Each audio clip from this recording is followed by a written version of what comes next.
Tonight at 6 with more of our top stories. More local news and exclusive story only on WHAS 11 News tonight. We've learned that Ford Motor Company's Louisville assembly plant, that's the big plant down near the airport on Fern Valley Road, will temporarily be shutting its doors sometime in late 2025 to remodel the inside of the factory. It employs about 3,000 Ford workers right here in Louisville. We got the news today from the UAW Louisville Chapter Union President Todd Dunn, whom Isaiah Kim Martinez spoke to over the phone today. It's going to go down, and it's going to go down this December. They could pull ahead in November. It's going to be December. That'll be the sunsetting of the current product. You heard him say sunsetting on a product. Well, Dunn tells us the renovations could take 10 months with employees laid off during that period of time. Now, the move is to prepare for a brand new Ford electric vehicle model that the Louisville assembly plant will be building there on Fern Valley Road, with the electric battery plant going up in Hardin County just down I-65 in Glendale later this year. Now, we've asked a Ford spokesperson to confirm these plans, but haven't yet received a response. Right now, the Louisville assembly plant makes the Lincoln Corsairs and the Ford Escapes, which are both being phased out after the 2025 model. And this all comes, of course, as U.S. automakers like Ford are now bracing for President Donald Trump's new tariffs on cars assembled outside of the country and foreign car parts impacted by those tariffs. One Louisville Ford dealer tells us they expect car prices to rise some in the months to come. We're now seeing customers, though, race to make their purchases on the car lots before the auto tariffs kick in.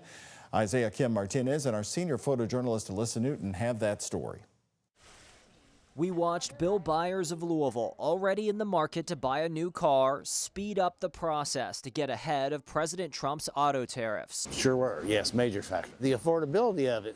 Yeah, you can afford a better car now, obviously, than you can when the tariffs hit, because it's going to cost more. Folks here at Bill Collins Ford say they've already heard from customers saying they moved up their shopping timeline months. I've had somewhere between 10 and 20 customers come in mentioning that they want to buy a vehicle. Their plan was for the summer, but with the tariff talk, they moved it up a little bit and went ahead and decided to buy in March.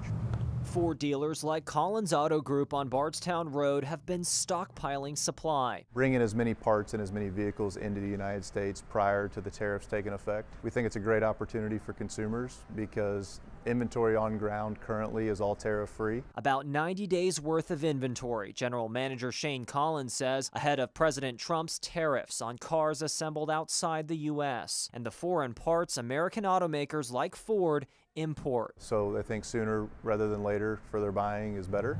This Ford Mustang Mach-E, an electric vehicle put together in Mexico, with 18% of its parts coming from our neighbors to the south. Some economists expect these increased costs to be passed down to the consumer. I do expect there'll be some slight increases at some point. Do not know when those will be, but I think they'll probably be several weeks away or a couple months away, as opposed to, tomorrow. As far as overall increases, I don't expect them to be near as drastic as they've been talking about. Meanwhile, UAW Louisville chapter president Todd Dunn worries what impact sticker shock could have on Ford's union factory workers and production. How many vehicles we're going to build, and what's the need? Is it 3 shifts or 2 shifts? For any given plant, is it 2 shifts or 1 shift? President Trump has made it clear the goal is to bring more car manufacturing into the U.S. and he believes the tariffs will convince more Americans to buy American. Isaiah Kim Martinez, WHAS 11, on your side.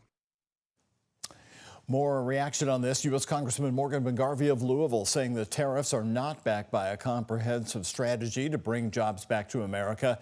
McGarvey saying today, quote, "This is not a pro-worker agenda. The tariffs will make groceries and homes more expensive, kneecap our signature bourbon industry and other economic drivers in Kentucky, and further drive us away from the allies we should be working with, not against," end quote from Morgan McGarvey today.